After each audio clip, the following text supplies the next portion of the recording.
What's going on, everybody? DStyleBoxing here in the morning. What's going on, everybody? DStyleBoxing here in. There we go. All right.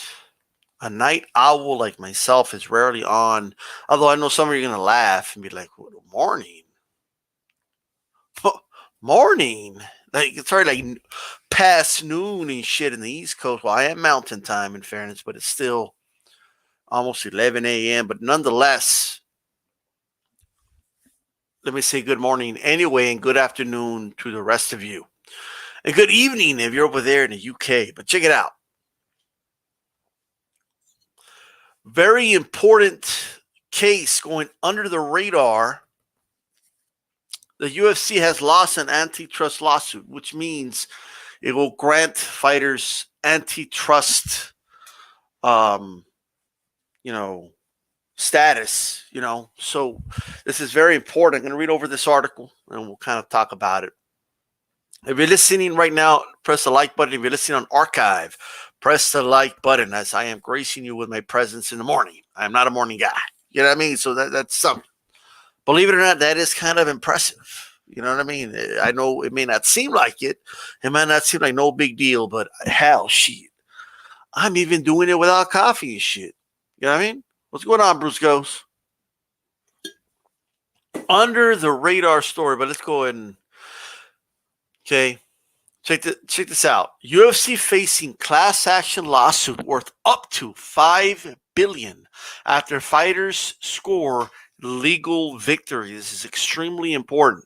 Okay, we're gonna go over it here. I'm gonna read over the sports.yahoo.com story by Jack Baer. You can read the story there. Credit to him for putting this story together very well, actually. The UFC's roughest fight might be in court over the next few years. Now, keep in mind that this victory doesn't mean that overnight or tomorrow or even next year or even, in the next 2-3 years, it doesn't mean that they're going to be facing this huge lawsuit or having to pay up or having to change some of the way they do things. But this is the first step. In order to get there, this is the first score fighters would have to win. A group of former UFC fighters suing the promotion scored a key legal victory on Thursday when federal judge Richard Dolware said he would grant their lawsuit class action, not antitrust. I said antitrust earlier. I apologize, but it's class action status, according to Kevin Draper of the New York Times. So he has granted them class action status. Now, keep in mind, the UFC may try to appeal this. We'll see where that goes from there. But that's unlikely to happen moving forward, as an appeal is difficult to win after a judge makes a call. Not impossible, right? I'm sure this will try, but at the end of the day, as of right now, they scored this victory, and likely moving forward with lawsuits, they'll have class action status. Keep that in mind. All right. The antitrust lawsuit dates all the way back to 2014, and initially filed by Kung Lee, John Fitch, and Nate Quarry against the UFC's parent company. The lawsuit claims the UFC has abused its monopoly power in the labor market, suppressing fighter wages. While competitors remain like Bellator and PFL, other larger competitors like Strikeforce, Pride, WEC have been bought out and absorbed by the UFC. Let me get a quote here. The quote is from ESPN. This is Kung Lee. This is an enormous win for all UFC fighters, past, present, and future, Lee said in a statement provided by the MMA Fighters Association while backs the lawsuit. For too long, the UFC has taken advantage of fighters by monopolizing the industry and cheated fighters out of millions of dollars each year. Today's decision by Judge Dolware means our case can proceed for all UFC fighters that are part of the class. The change in status will reportedly put any fighter who fought in the UFC between late 2010 and 2017, a group of about 1,200 fighters, to receive money from legal victory or settlement unless they opt out. The full price tag of the UFC is facing, if they lose in court, is nearly $5 billion. Per the Times, that number comes out from how UFC fighters have historically seen less than 20% of the promotional's total revenue, as opposed to 50-50 split seen in the NFL, NBA, and NHL. A formula reportedly found the wage gap from differing revenue splits to the amount of $1.6 billion, and damages are tripled in antitrust cases. Will the UFC end up having to cut $5 billion checks to its fighters? Probably not. First of all, there are still plenty of obstacles for the lawsuit to even reach the trial phase. The UFC reported plans to appeal the granting of class action status to the lawsuit, and has also filed a motion of summary judgment to throw out the case. If both those attempts to cut down the lawsuit fail, one expert told the Time UFC will want to settle the case rather than take the $5 billion risk on the trial. The expert said the antitrust settlements average about 19% of single damages, working out to a very rough estimate of $300 million. The UFC would also want to avoid the risks posed to its core business model, a loss that would fundamentally change how it signs fighters. The plaintiffs are also reportedly seeking structural remedies in the UFC's business practices, including banning long-term contracts. Okay, that's the article. Shout out to Zealots of Israel. Shout out to Zeno. What's going on, Zeno? And the boxing historian, that's Big Brian. All right. Zeno saying bye-bye UFC. Well, not necessarily. As I read through that, and as I explained before I read it, what we have to understand is this, right?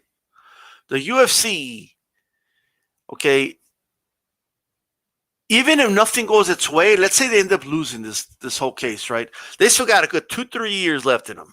That's worst case scenario, about 4 years of solid UFC action. You know what I mean? Before we see any major change. If not, maybe a little less than that. That's what, maybe 2 to 3 years, but still. All right. Shout out to Haplotype. But look, check it out, guys. Brian says WWE is next. I mean, that could happen. And I think the WWE wrestlers, if they actually stick together, can easily make this happen. The question is, will they do it? Right? A guy like a John Cena is in a position to lead that charge. But usually when guys reach the top, what happens is people tend to kick the ladder down, right? You really think Conor McGregor is going to lead the charge for Fighter Union? No, Conor McGregor is doing well for himself. He's not part of he don't got these problems. His problems ain't their problems, is the way he'll see it, right? We see this a lot, like, you know what I mean? In many aspects of life. We see this in culture. We see this in certain races of people. We see this, I mean, my uncle, as he's trying to build a construction company, you know what I mean? It wasn't, it was his own people, right? Kicking the ladders down, making it difficult for him, right? In this case, fighters will say everything is fine. Shit, I'm doing good under this current system, so it ain't my problem, right? This is the way it is, right? If you look at look at Jon Jones, right? You think he's going to lead the charge? He could have led the charge years ago. But I think Jon Jones feels, you know what? Even though I'm not 100% happy with what I got, I don't got to join I don't have to join a class action lawsuit. If I ever do something, it'll be on my own. I can negotiate the shit my own. Masvidal, you could say, look, I negotiated more money on my own. I don't need to join this. I could do it on my own. The system, at least for now, works for me, right? They got me on the cover of a video game magazine. You think I'm going to join this? Probably not. So you got to understand that fighters themselves will be at the detriment of this long-term plan, which is why it'll take so long, even if it goes its way. Am I expecting the UFC to lose $5 billion? Absolutely not. That's not going to happen. If they get to that point, it says in the article, they will do a settlement. They will settle, and I think both sides will weigh their options. Right, one side will be like, "Man, $5 billion would be sweet, but we're not likely to win in court, so let's take the $500 million that they're offering." Right. Another side may say, "Look, $5 billion not likely to lose, but still too much to lose if we do lose, right? Although it's unlikely, but hey, let's offer them $500 million, right? So there's always a chance that they get a little bit of a settlement. Now the thing is, if there's a settlement, the consequences of that is that active fighters will be like, "Whoa, what do you mean? You're giving them money now? Well, I want some of that money too, though. Like for the same reasons you gave them money, and it could start a chain reaction, right? That's what's going to happen here." But look, me personally, I would really like someone like a Dwyer, somebody like that, to kind of break it down more in terms of legal matters for you guys. But, someone with a law degree or something like that. But I could only read the article and kind of give you my perspective, right, as a civilian. But here's what I can't say about the UFC. The way they have the current model is like completely fucked up, right? But it does work. The fans are happy. You know what I mean? From the fans' perspective, the fans are saying, hey, I'm happy. You know what I mean? I don't think they're 100% right about the shit they say, but still they're happy. You know what I mean? I'm seeing Aldo be recycled over and over again for somebody to make a name off of him. The dude's obviously done, right? He's obviously way past it. He obviously doesn't have the reflexes he used to have. But they keep putting back in there. Boxing did that. UFC fans will use that as an example as to why UFC is better. But UFC could do it, right?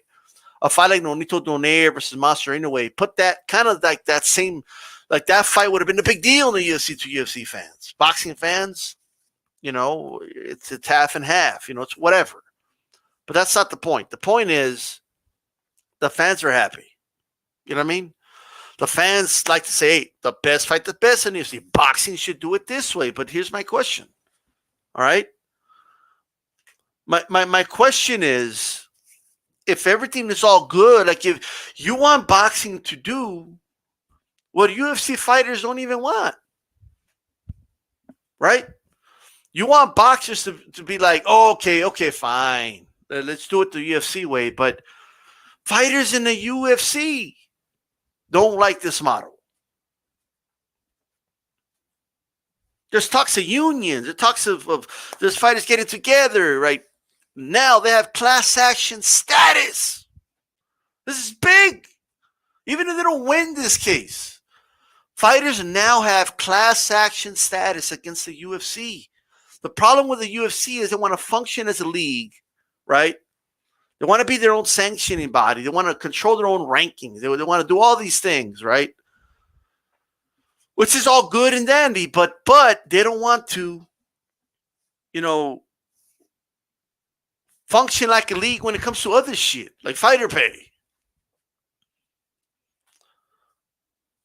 If you look, man, if you're gonna take away fighter, like what used to make it a little better for fighters in the UFC was the fact that, they're able to have sponsors and walk out to the ring, and that's big. If you're an oil company, right? Let's say you're Lucas Oil or some shit, I don't know, whatever. Hell, let's say you're Everlast, whatever it is, right? If you're Axe Spray for Men, all right? Whatever you are, if you're an energy drink, if you're Monster Energy, if you are whatever, Coca-Cola, I don't give a shit. If you're Budweiser, if you're Miller Lite, if you're Corona Extra, Modelo, Dos Equis, if you're whatever it is, right? You're not going to pay that fighter as much to be their sponsor if they can't walk out to the television in front of millions of people with your logo on their trunks. or with the flag behind him when they would stand on the cage while Bruce Buffer is announcing their name. Without that big advertisement for yourself, you're not going to give that fighter all that money. But that's what that is. That's advertisement. That's how they make their money. And I want you to ask yourself this: how does that hurt the UFC? In what way? How does it hurt Dana White to allow a dude to wear a DeWalt tools on their trunks? He doesn't have to fork up anything. DeWalt is paying that fighter because he's going to be on television with DeWalt on a fucking banner. And say, you know what? We're going to give you whatever it is. Hey, put DeWalt on that little flag behind you and on your trunks, and we'll give you this amount for every square inch that you have on your trunks, whatever it is. Okay. Boxers used to get paid for putting goldenpalace.com on their back right during a fight. You know, a lot of people get paid. Boxers get paid. Believe me. Do you see that Lucas oil on the boxer? Guess what? Not only are they getting paid for their fight, but they're getting a little extra, a little sum, just for wearing that damn banner. Simple as that. Chief Funky and I, we have a partnership and a sponsor in Loyal Roots. You think Loyal Roots is going to work with us if we never mention them, like we never put it anywhere? No, of course not.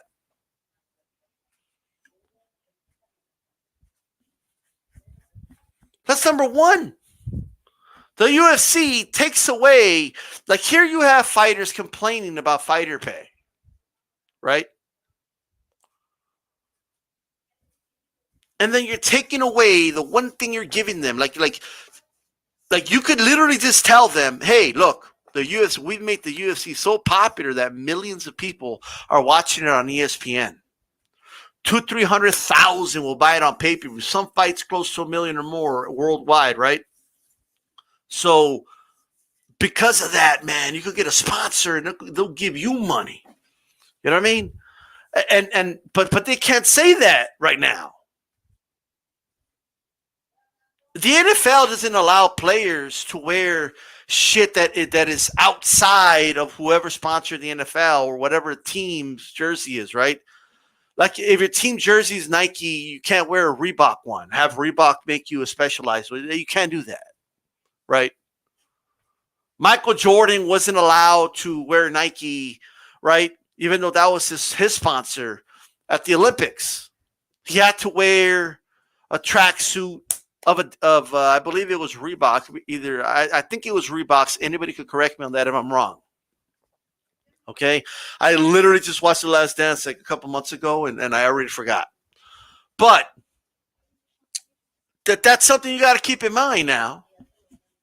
What's up to Mr. Boxing Today 2? What's going on, man? Look, the reality is, I mean, if Michael Jordan couldn't even wear it because at the Olympics it was about Nike, right? About Reebok or Adidas, one or the other. I keep forgetting. But the Reebok sign. Thank you, Mr. Boxer today. He did. Well, put the American flag over the Reebok sign, right? That's what he did. Now in the UFC, speaking of Reebok, that is the sponsor of the UFC. And now Dana White will argue, no, well, look, we signed an exclusive, endorsement deal with Reebok. So all the fighters need to wear Reebok gear on the way to the ring, just like the NFL players do, just like whoever, this, that, and the third. We're a league, right? When it comes to being a dictator, they're all about being a league when they get the league benefits. But when it comes to the league's responsibilities, they seem to lack in that department, right? If you want to function as a league that could dictate to people what they could wear and not wear, this, that, and the third, then in my opinion, that they have a right to have a, quote unquote players association, right? In this case, a fighters association, a union. so they can, negotiate how all that's going to work. Because in the NFL, a player cannot wear some other shit. But guess what? They have a players association that guarantees them a minimum of what they can make a year, right? And what they can negotiate, and they're able to become free agents and all that good stuff, right? And the UFC, everything is to the power of Dana White and the UFC, right? So they can release a fighter whenever they want. They could sign a 10-fight contract with a fighter. And if that fighter goes 1-3, they could literally just release him without question and pay him no more money.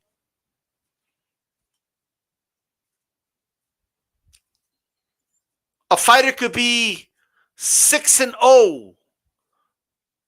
He can't go anywhere. He can't negotiate anything else. He can't even wear his. He's got to keep fighting for the money that he's contracted for. Hey, 4 more fights. I don't care if you're a big star. You got to fight for the money you're contracted for. No, you can't go fight anywhere else. You can't do it. There seems to be a real serious unbalance with that people keep missing. People keep missing all that.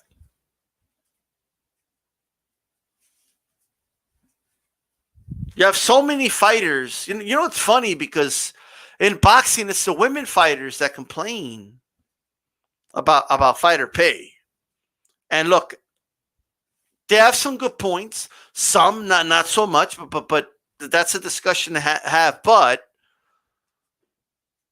many of them, like Amanda Serrano, will say, "Oh, it's all about the UFC," and they'll cry. They'll say, "I'm forced to go fight MMA because I'm not getting paid in boxing." First of all, they're not banking it, and like the women boxers that go to MMA aren't banking it either. Okay, in MMA, but that's another story. But it's funny how it's the opposite with the men. It's the UFC male fighters saying, "I want to make that money what the male boxers are making. That's what I want to make." They're tired of making 20% of the money generated. They want to make 50%. Well, the new ownership of the UFC is still trying to pay off what they paid the Fertittas for, right? Well, if you got to pay a large percentage of fighters, that payoff is going to take a lot longer. And I would expect another sell. And after they bought it, I mean, let me tell you something. A lot like this class action status now means that it will make it a little easier to enforce something like the Ali Act on the UFC, which I still don't understand why they don't. The Ali Act's not perfect. And I know a lot of people like to say, "Oh, it's not enforced, it's not enforced, it's not enforced." Let me tell you something. Because of the Ali Act, there's a lot of things that we just don't see anymore that used to be very prevalent, right? You can argue not all those things are positive, but that's not here nor there. What I can tell you is this.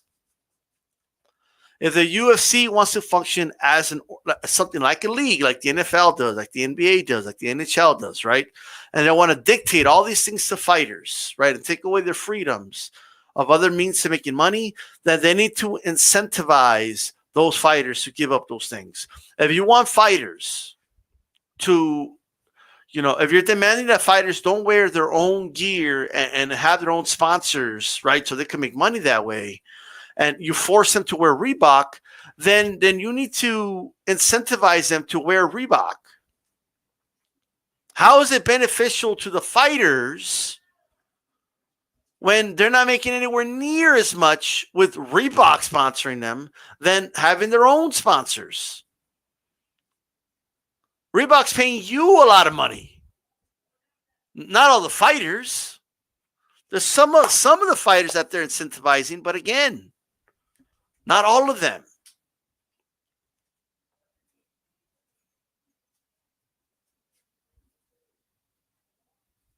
Roger Goodell can't just say, right? He can't just let somebody go, right? Like, or a team owner cannot just let a player go and then that's it. They don't make any more money.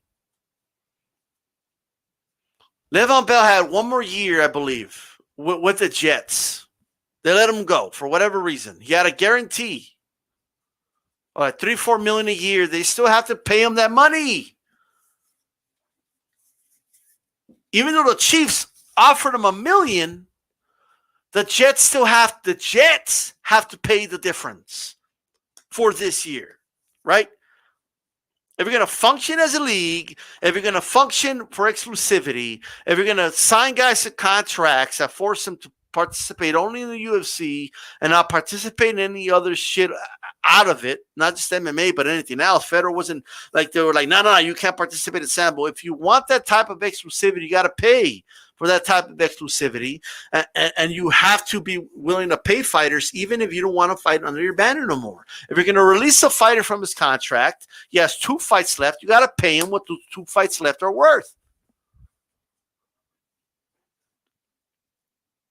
If you want to make quote-unquote trades with other organizations, like they did with Mighty Mouse, right? Then Jesus Christ, like they do need some guarantees, to be honest with you. I kind of feel sorry for them.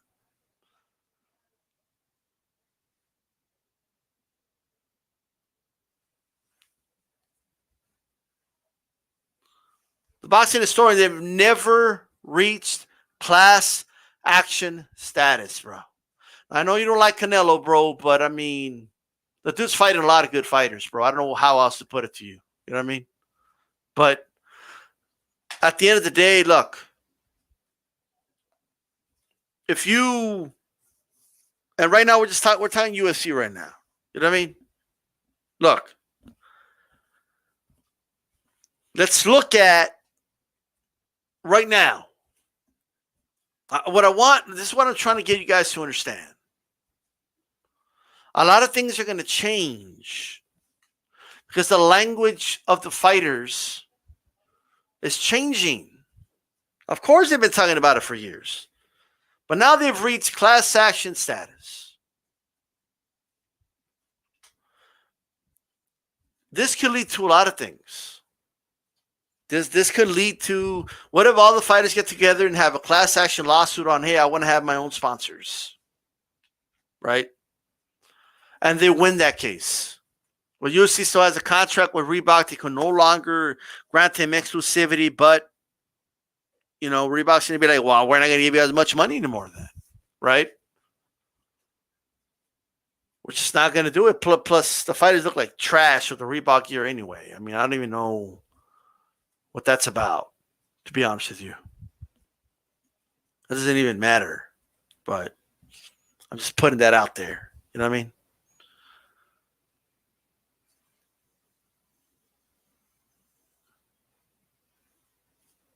But this doesn't mean that, like here's the thing, man. Everything's going to be cause and effect, right? If the government says, look, a league, if you're going to have, like here's the thing. If you're going to be promoter and sanctioning body, which is what the UFC does, right? If you're going to be both, then you also have to take the reins and responsibility of both. You have to look out for fighter safety. You got to look out for fighters' protections and security. The way Dana White talks, if you ever hear him, he'll say things like, this is not a career, this is an opportunity and stuff like that, right? Well, given the fact that fighters only get 20% of the pot, I don't really know if you should be talking that way. A lot of this stuff can be used against you moving forward.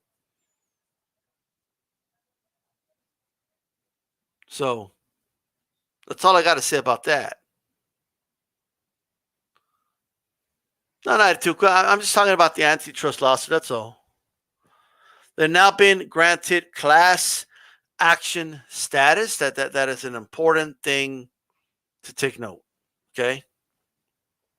And I think right now, you know,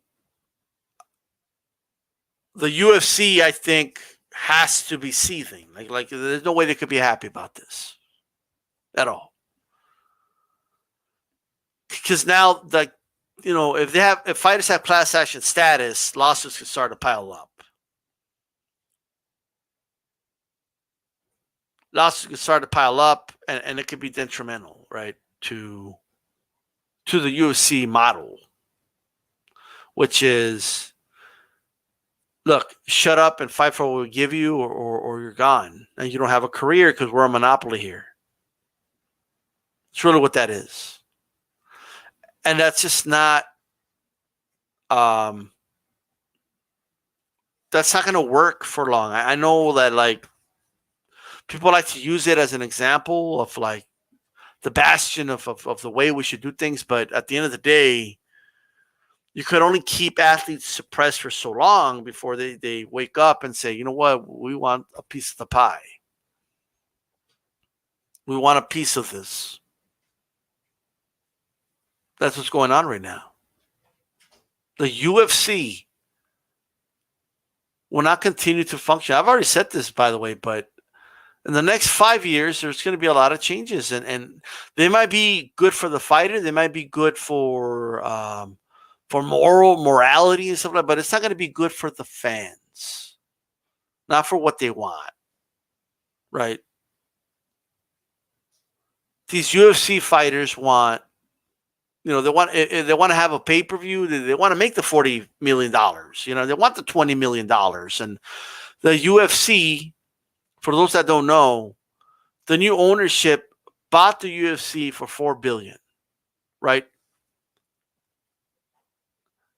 They want to make that money back. That's their number one objective right now, because they technically haven't really made a profit until they pay that off.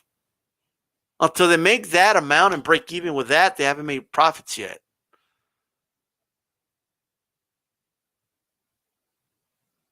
You know what I'm saying?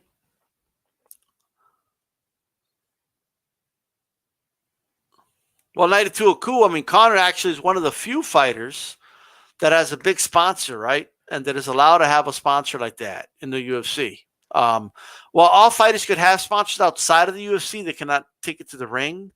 Conor would be one of those exceptions. But hey, Conor can do what he wants. Good for him.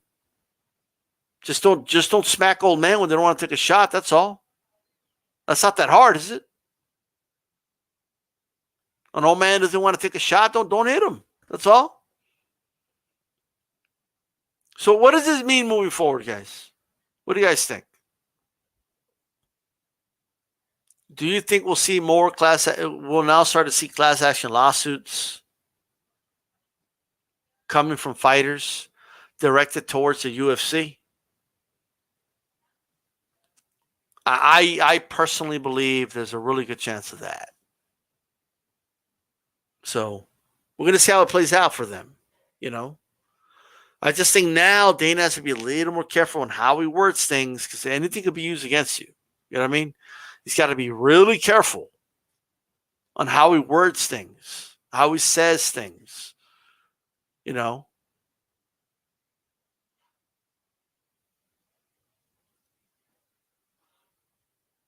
Is it maybe a good idea for the UFC to start allowing sponsors again to maybe alleviate some of this pressure that they're feeling right now from fighters that are seeking more money? We will see. But this is definitely an L for the UFC. For now, right? They haven't lost anything yet. They haven't, there's still many hurdles that the fighters got to go through. You know what I mean? And the hurdles between are going to take months and months, years. You know what I mean? It's going to take a while. Especially with Corona right now, everything's even more delayed. What's up, Bruce Ghost? Everything's even more delayed. That Tuaku's saying that you're still a UFC hater. I'm not a hater at all. I'm just telling you how it is. You know what I mean?